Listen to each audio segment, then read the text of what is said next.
Good morning. आज BEd second year में भौतिक विज्ञान सेक्शन के अंतर्गत दूसरी जो यूनिट है सहायक व्यवस्था यानी सहायक सामग्री एवं अधिगम की जो संसाधन होते हैं जिसको अपन ये कहते हैं लर्निंग रिसोर्स, उनके बारे में अध्ययन करेंगे। देखिए, लर्निंग रिसोर्स जो होते हैं वह हैं जिनकी सहायता से हम अधिगम का कार्य आसानी से कर सकते हैं। अब ये दो प्रकार के होते हैं, स्वनिर्मित होते हैं, क्लास में बच्चों के द्वारा बनाए जाते हैं, ठीक है ना, और कोई मार्केट से खरीद के या कोई डायग्राम है या कोई मॉडल है, इस प्रकार से आप उसको उपयोग में ला सकते हैं। यानी आज हम भौतिक विज्ञान शिक्षण में बहुइंद्रिय साधन यानी बहुइंद्रिय का मतलब हाथों के द्वारा बनाए गए या इंद्रियों के प्रयोग के लिए कौन कौन से, जैसे सुनने के लिए, देखने के लिए, सुनने और देखने के लिए यानी श्रव्य दृश्य सामग्री, श्रव्य सामग्री, इन सब के बारे में अपन अध्ययन करेंगे। यानी इसका मतलब यह है कि वह शिक्षण सामग्री जिसमें इंद्रियों का प्रयोग होता है वह बहुइंद्रिय साधन कहलाता है। जिसमें एक से अधिक इंद्रियों का प्रयोग किया जाता है वह बहुइंद्रिय साधन कहलाता है। अभी इसके अंतर्गत में श्रव्य दृश्य सामग्री के नाम से भी जाना जाता है इसको, ठीक है ना। इसको हम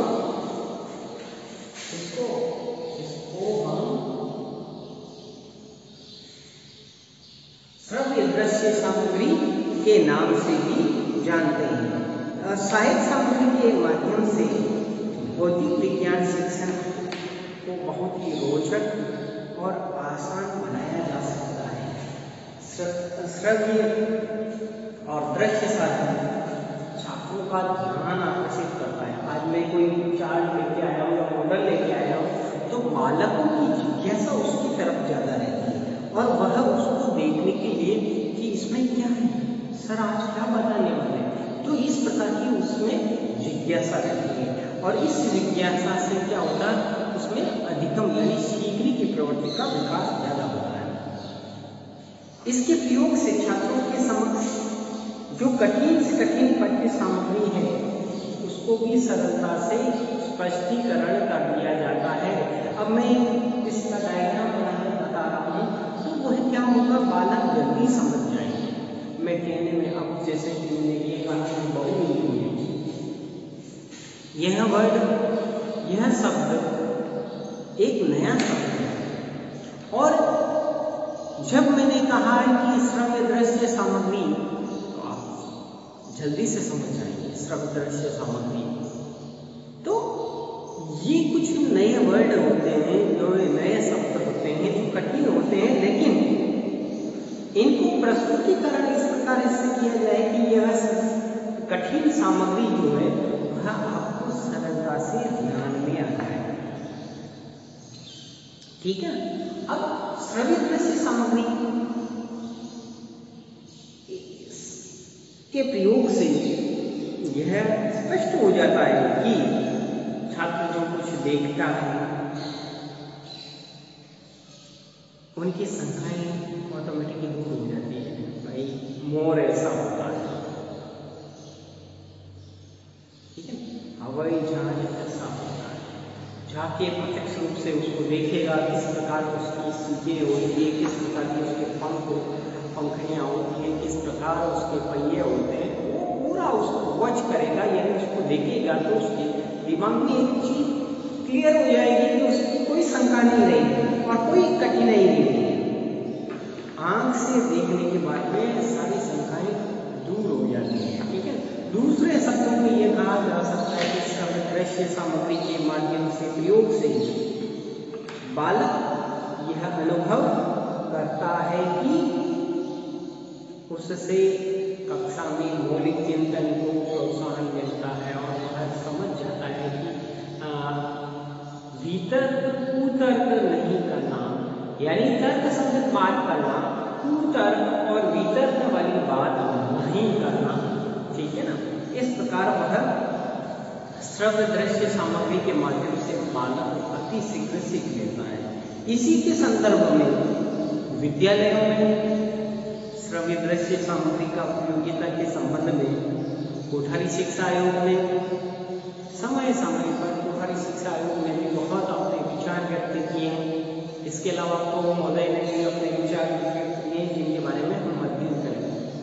शिक्षण के स्तर को ऊंचा उठाने के लिए विद्यालय में शिक्षण सहायक सामग्रियों का होना अत्यंत आवश्यक है।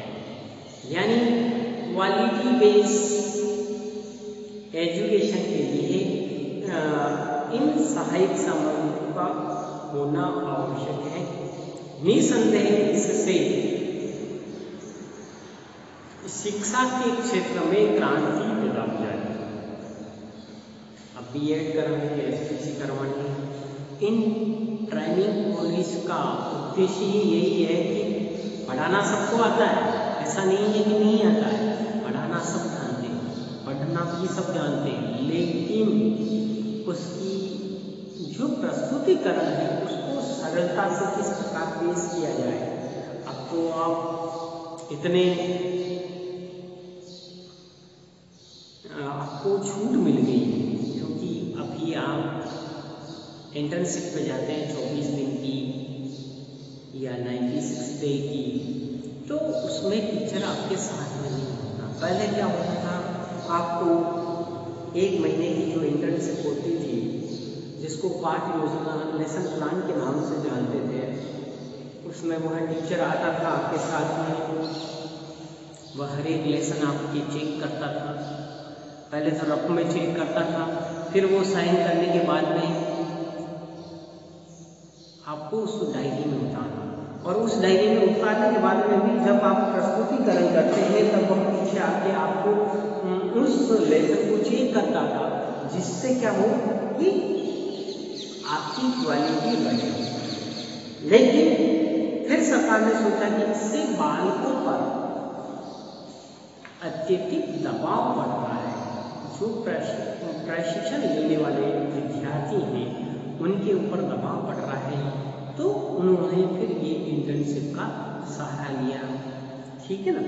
इसके बाद में लोगों के अनुसार श्रव्य दृश्य उपकरण सीखने वालों को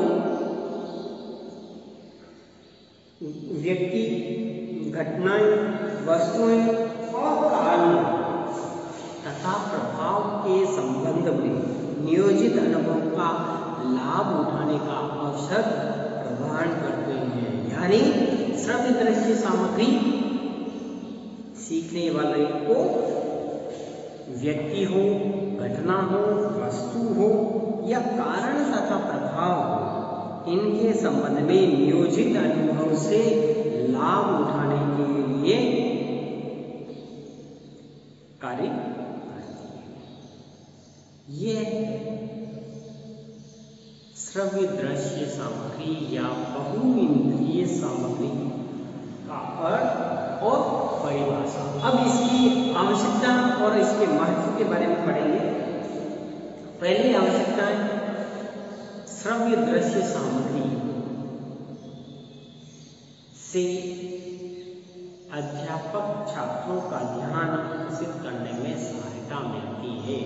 छात्रों का ध्यान आकर्षित करने में हमें सहायता मिलती है।